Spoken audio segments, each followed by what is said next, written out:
Il y a environ 3 ou 4 mois, je travaillais comme agent de sécurité de nuit dans un petit immeuble de bureau.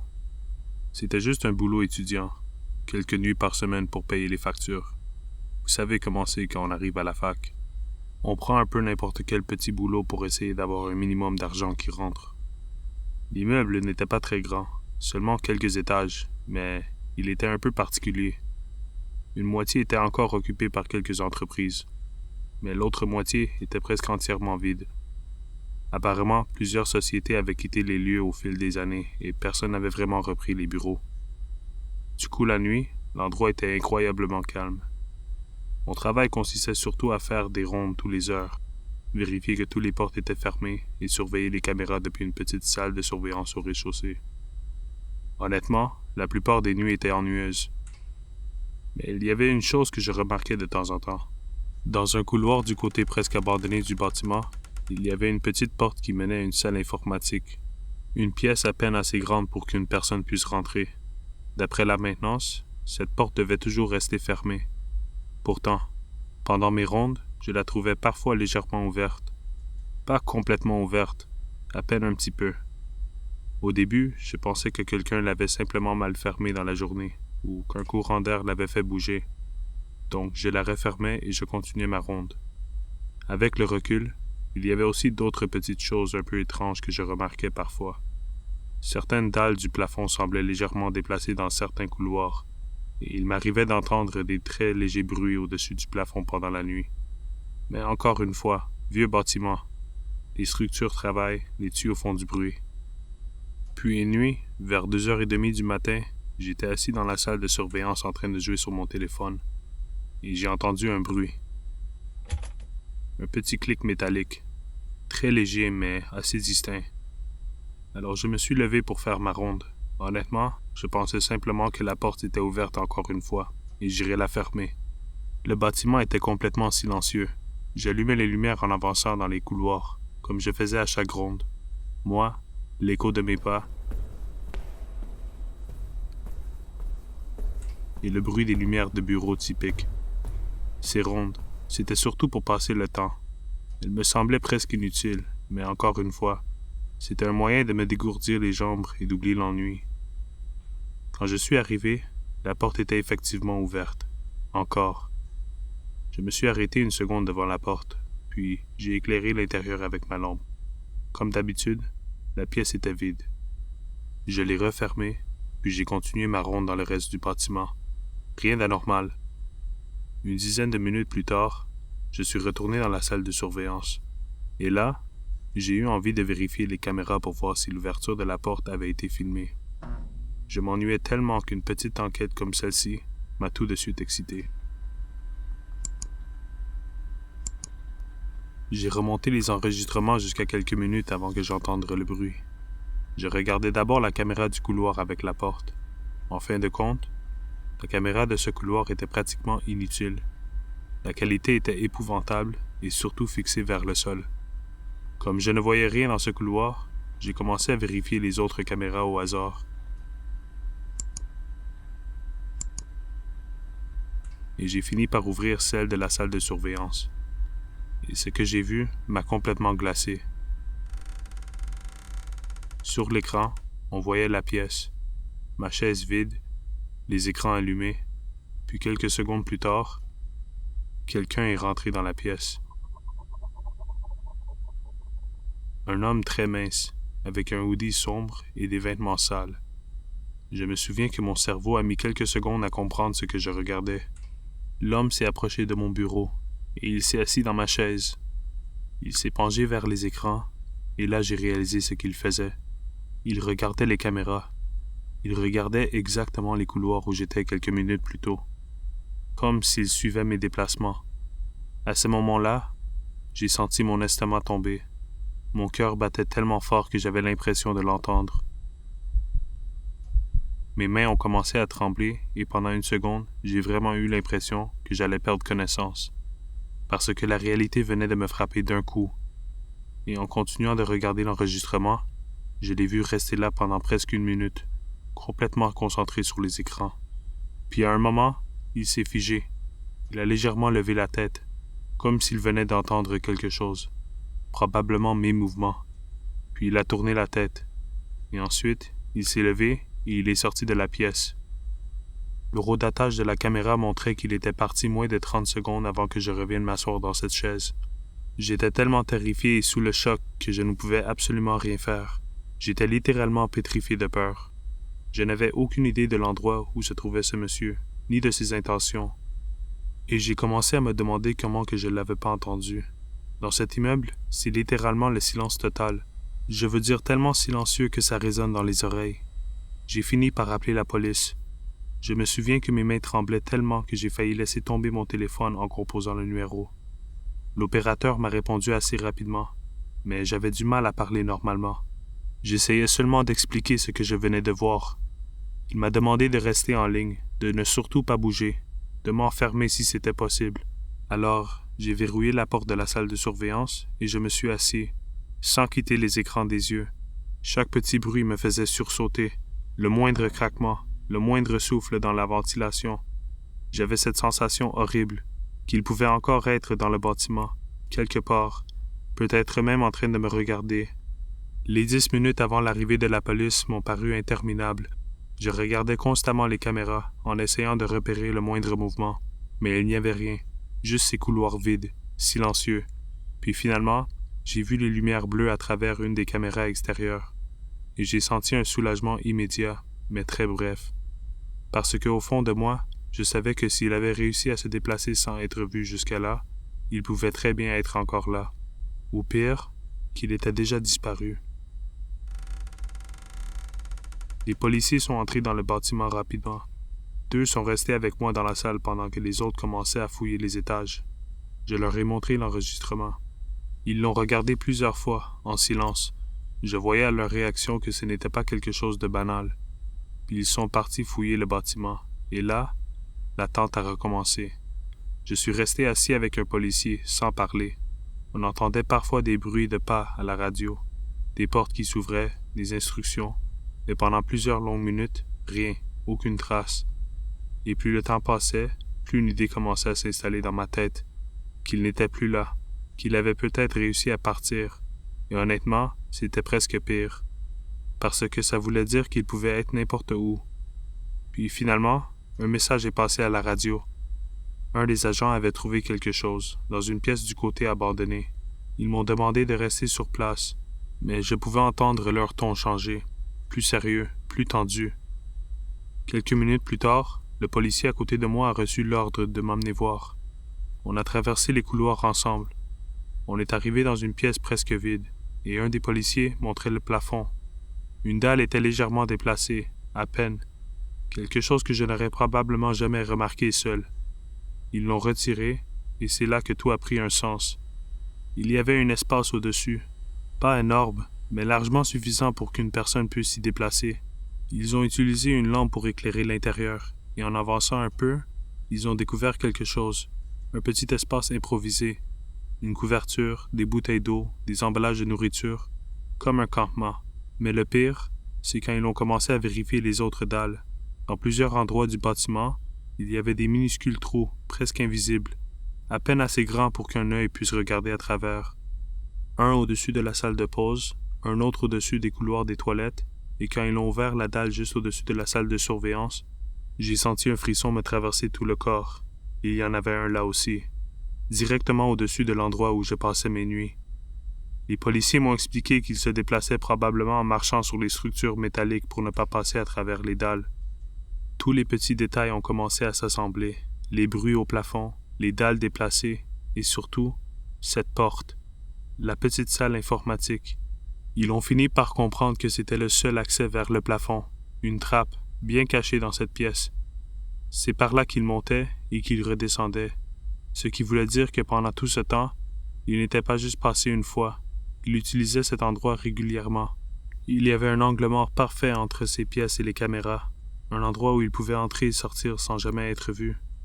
Mais parfois, je repense à tous ces rondes que je faisais seul, à ces moments où je pensais que le bâtiment était complètement vide, et au fait que pendant tout ce temps, quelqu'un était juste au-dessus de moi, à se déplacer lentement, à m'observer, sans jamais faire de bruit.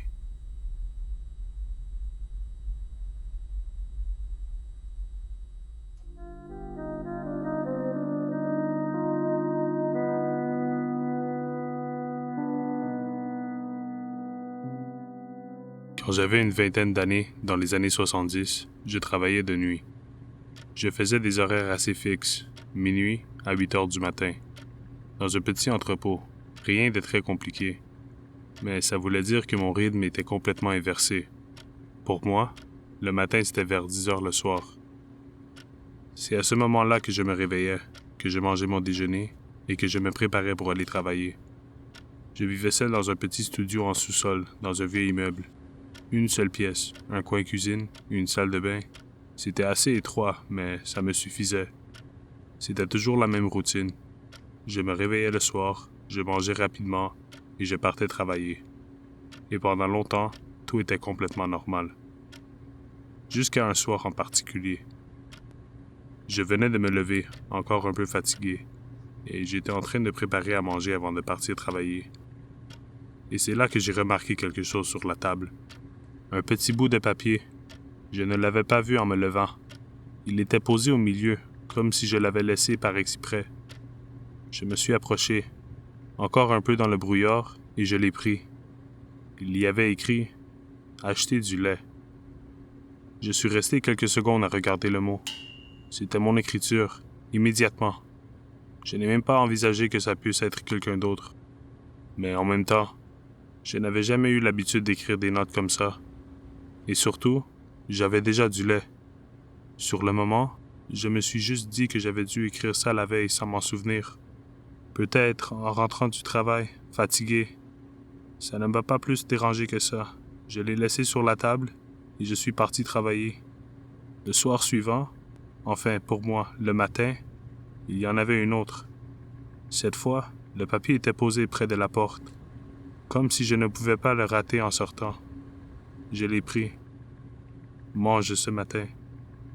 Je me souviens avoir légèrement froncé les sourcils, parce que j'étais littéralement en train de manger tous les jours en me levant. C'était automatique. Encore une fois, mon écriture, même style, même lettre. Je me suis dit que c'était peut-être une sorte de réflexe que j'avais pris sans m'en rendre compte. Un truc idiot. Mais quelque chose n'allait pas. Je n'avais toujours aucun souvenir d'avoir écrit ça. Les jours ont continué comme ça. À chaque réveil, un nouveau mot. Toujours simple, toujours évident. Ferme la porte, prends tes clés. Des choses que je faisais déjà sans réfléchir. Et plus ça avançait, plus ça devenait dérangeant. Parce que ce n'était pas juste les mots. C'était le fait qu'il était toujours là, avant même que je commence ma journée. Comme si quelqu'un, ou quelque chose, les avait posés pendant que je dormais. Mais encore une fois, c'était mon écriture. Je le savais. Et c'est ça qui me dérangeait le plus. Pas une ressemblance, pas une imitation. C'était exactement la mienne. Au bout de quelques jours, j'ai commencé à vraiment y penser. Surtout au travail. Je me repassais les mots dans la tête. J'essayais de me souvenir d'un moment où j'aurais pu les écrire. Mais il n'y avait rien. Aucun souvenir. C'était comme si ces moments n'existaient pas. Puis un soir, il en a eu un différent. Le papier était encore sur la table. Mais cette fois, quand je l'ai pris, j'ai tout de suite senti que ce n'était pas pareil. Il y avait écrit « Tu as oublié ». Je suis resté immobile, parce que là, je ne pouvais plus rationaliser. Oublier quoi? Je n'avais rien oublié. Et c'est à partir de ce moment-là que tout a changé. Je n'étais plus juste confus, j'étais mal à l'aise, surtout au moment d'aller me coucher, parce que peu importe l'explication que je choisissais, elle ne me rassurait pas. Soit quelqu'un entrait chez moi pendant que je dormais, soit c'était moi. Et aucune des deux possibilités ne me semblait normale. Les jours suivants, les notes ont continué, mais moi, je changeais. Je vérifiais la porte plusieurs fois avant de dormir. Je regardais la pièce autour de moi. Je laissais parfois la lumière allumée, et malgré tout ça, à chaque réveil, une nouvelle note. Toujours déjà là, comme si elle m'attendait. Au bout d'une semaine ou deux, j'étais épuisé. Pas physiquement, mais mentalement. Je redoutais les moments de m'endormir, parce que j'avais l'impression de perdre complètement le contrôle pendant ces heures-là. Une journée, J'ai décidé que j'allais rester éveillé, juste pour comprendre. Je me suis allongé sur mon lit, dans le noir, les yeux ouverts. Je fixais le plafond. Je me répétais que je n'allais pas dormir, que cette fois, j'allais rester conscient. Je voulais savoir. Au début, c'était facile. J'étais tendu, trop concentré pour fermer les yeux. J'écoutais chaque petit bruit dans l'appartement. Le frigo qui bourdonnait doucement, un craquement dans les murs, le silence entre chaque son, le genre de silence qui devient presque lourd. Je regardais l'horloge, les minutes passaient lentement. Mes yeux ont commencé à brûler. Je clignais de plus en plus souvent. Je me suis légèrement redressé juste pour rester éveillé. Je respirais plus fort, je bougeais un peu, tout pour ne pas m'endormir. Je regardais encore l'heure. Quelques minutes de plus. Sans m'en rendre compte, j'ai fermé les yeux. Juste une seconde. Je les ai ouverts immédiatement. Du moins, c'est ce que je pensais, parce que quelque chose ne semblait plus exactement pareil. La pièce était la même, mais j'avais cette impression étrange, comme si un instant m'avait échappé. Je suis resté allongé, à fixer le plafond, à essayer de rester conscient. Encore une fois, mes yeux se sont fermés. Cette fois, un peu plus longtemps, je les ai rouverts, plus difficilement, comme si mon corps devenait de plus en plus lourd. Je savais que je perdais, que j'étais en train de m'endormir. Malgré moi, j'ai regardé l'heure, et là, j'ai tout compris. Plusieurs minutes avaient passé, peut-être plus, et je ne me souvenais de rien. J'ai essayé de rester éveillé encore quelques secondes, peut-être une minute, puis plus rien. Un vrai noir cette fois.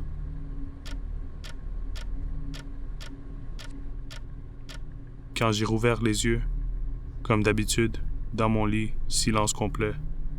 Un silence anormal, comme si tout était figé. Et avant même de bouger, j'ai senti quelque chose. Pas un bruit, ni un mouvement, juste une sensation étrange. J'ai tourné la tête, et sur la table de nuit, il y avait un papier. Pas posé au centre, pas laissé là par hasard, non. Placé exactement là, à quelques centimètres de moi, comme si quelqu'un l'avait déposé pendant que je dormais, ou comme si je l'avais fait moi-même, sans m'en souvenir. Je suis resté allongé, sans bouger, à le fixer, pendant plusieurs secondes. Je ne voulais pas le prendre, parce que cette fois, je savais déjà ce que ça voulait dire. Puis je me suis redressé lentement. Je l'ai pris, et j'ai lu. C'est terminé pour l'instant, jusqu'à la prochaine fois. Je suis resté assis là, sans bouger, à fixer le papier. Puis la pièce autour de moi, tout était normal, exactement comme avant. Et c'est ça le pire. Rien n'indiquait qu'il y avait quelqu'un d'autre. Aucune trace, aucun bruit, aucun signe. Juste moi et ces notes. Depuis ce jour-là, je n'ai plus jamais retrouvé une seule note. Jamais. Mais ça ne m'a jamais vraiment rassuré. Parce que ça ne prouvait rien. Peut-être que c'était arrêté, ou peut-être que j'avais simplement arrêté de m'en souvenir. Parfois, encore aujourd'hui, je repense à cette phrase, et à toutes les autres. Et à la seule explication qui restait, que pendant ces nuits-là, je faisais des choses, que j'écrivais, que je me levais, sans en garder aucun souvenir, et que peu importe ce que c'était, ça pourrait recommencer n'importe quand.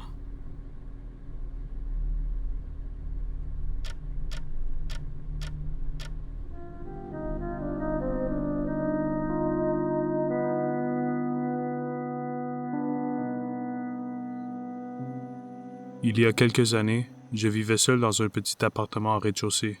C'était un endroit assez simple. Pas très grand, mais ça me suffisait largement à l'époque. Je travaillais souvent de nuit, donc j'avais un rythme un peu décalé. Mais ce soir-là, j'étais en congé. Je me souviens être sorti avec quelques amis dans un bar avec des tables de billard pas très loin de chez moi. On y allait de temps en temps, rien de spécial. Juste un endroit tranquille pour boire un verre, jouer quelques parties et passer le temps. La soirée était normale. Je me souviens d'avoir bu 1 ou 2 verres de trop, sans être complètement saoul, mais assez pour me sentir un peu ralenti. Vers la fin de la nuit, j'ai pris le bus pour rentrer. Il n'y avait presque personne à bord. Je suis descendu quelques arrêts plus tard, à quelques minutes de pied chez moi. Il devait être en 2 et 3 heures du matin quand je suis arrivé devant mon immeuble. J'ai ouvert la porte, je suis entré, puis je suis allé jusqu'à mon appartement. Rien d'inhabituel. J'ai déverrouillé la porte, je me suis entré, et je l'ai refermée derrière moi. Et presque immédiatement, quelque chose m'a dérangé. Pas quelque chose de précis, juste une impression, une odeur. C'est difficile à expliquer, mais quand on vit seul quelque part, on connaît l'odeur de son appartement. On ne la remarque même plus, elle est juste normale. Mais là, en entrant, ça ne sentait pas pareil. Ce n'était pas une mauvaise odeur, juste pas la mienne. Je me suis arrêté quelques secondes à l'entrée. J'ai respiré à nouveau. Et je me suis dit que j'étais probablement encore un peu fatigué ou que l'alcool me faisait poser des questions pour rien. Puis j'ai levé les yeux. La lumière était allumée, dans le salon. Je suis resté immobile, parce que ça, ce n'était pas normal. J'ai toujours fait attention à ça. C'était presque une habitude. Je ne laissais jamais les lumières allumées en partant. Jamais. Pendant une seconde, j'ai essayé de me convaincre que j'avais simplement oublié, que ça pouvait arriver. Mais au fond, ça ne me ressemblait pas. Je suis resté là encore quelques secondes, sans vraiment bouger. Puis j'ai fini par avancer un peu plus dans l'appartement. Et plus j'avançais, plus cette sensation étrange revenait. L'air était différent, comme si la pièce avait été aérée pendant un moment, puis refermée. C'est difficile à décrire, mais ce n'était pas l'air habituel de mon appartement. Par habitude, j'ai regardé vers les fenêtres. Elles étaient toutes fermées, complètement. C'est là que j'ai commencé à vraiment faire attention aux détails. Mon regard s'est posé sur le meuble à chaussures près de l'entrée. Puis, j'ai vu que certaines paires n'étaient pas exactement à leur place. Une chaussure dépassait légèrement. Une autre était tournée dans le mauvais sens, comme si quelqu'un les avait déplacées sans vraiment faire attention. Je me suis approché, je les ai regardées quelques secondes, et je me souviens avoir pensé que quelque chose n'allait vraiment pas.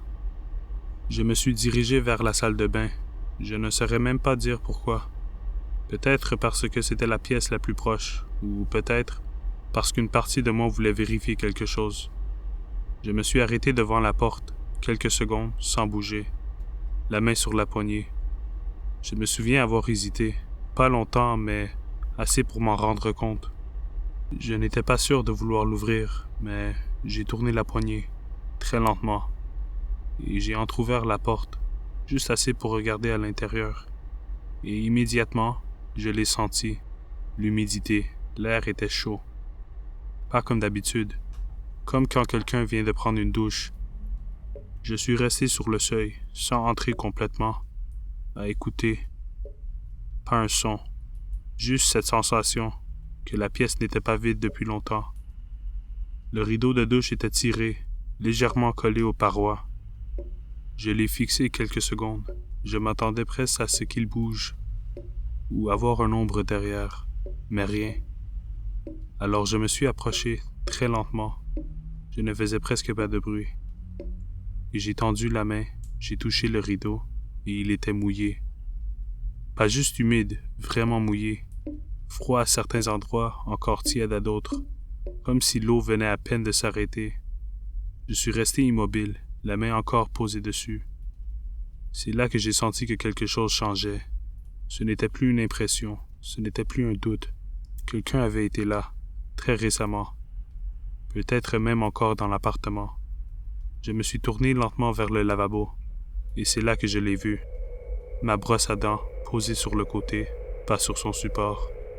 Le tube de dentifrice ouvert juste à côté, comme si quelqu'un venait de s'en servir. Je me suis rapproché d'un pas, très lentement, et j'ai regardé la tête de la brosse. Elle était humide, pas sèche, pas ancienne, encore mouillée, comme si elle venait d'être utilisée. Je me suis complètement figé. Je ne bougeais plus. Je regardais juste, en essayant de comprendre, mais au fond, je savais déjà. Et c'est à ce moment-là que j'ai entendu un bruit, très léger. Presque rien, comme un déplacement, quelque part dans l'appartement. Je retenais presque ma respiration. J'essayais d'écouter, de comprendre d'où ça venait. Silence. Puis, un autre bruit, plus clair cette fois. La porte d'entrée, le bruit de la poignée. La porte qui s'ouvre, puis la porte qui se referme.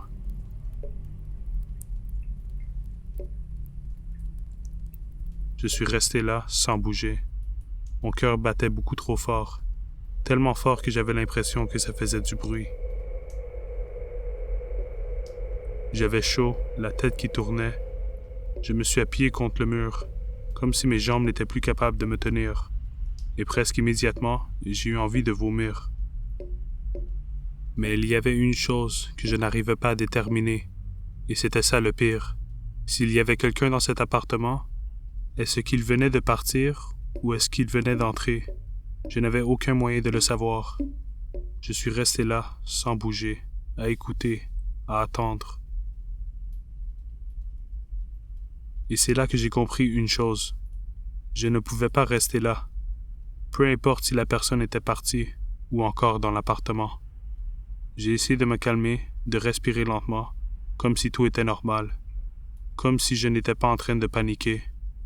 Je me suis approché de la porte de la salle de bain, j'ai écouté, et rien. J'ai entrouvert la porte, juste assez pour regarder dans le couloir. Le salon était vide, la lumière toujours allumée. Tout avait l'air normal, et c'est ça le pire. Je suis sorti en marchant lentement, pas en courant, pas brusquement, comme si j'étais seul, comme si rien ne s'était passé, mais chaque pas, j'avais l'impression que quelqu'un pouvait apparaître, juste derrière moi. Je suis arrivé à la porte d'entrée, j'ai posé la main sur la poignée, et pendant une seconde, j'ai hésité. Puis je l'ai ouverte et je suis sorti, sans me retourner. Je me suis dépêché à sortir de l'immeuble. Cette nuit-là, je suis allé directement chez un ami, et une fois là-bas, j'ai finalement appelé la police. Ils sont allés vérifier l'appartement. Ils ont fait un tour complet, mais ils n'ont rien trouvé. Aucune trace d'effraction, aucune présence, rien. Le lendemain, j'y suis retourné avec quelqu'un juste au cas. J'ai fait changer les serrures, j'ai tout vérifié, rien n'avait été volé, rien n'avait disparu. Mais ça n'a jamais vraiment réglé le problème, parce que le problème, ce n'était pas ce qui s'était passé. C'était ce que je ne savais pas. Je n'ai jamais su c'était qui. Je n'ai jamais vu son visage. Et c'est ça qui reste. Parce que quand on ne sait pas, on imagine. Et parfois, ce qu'on imagine est pire que la réalité.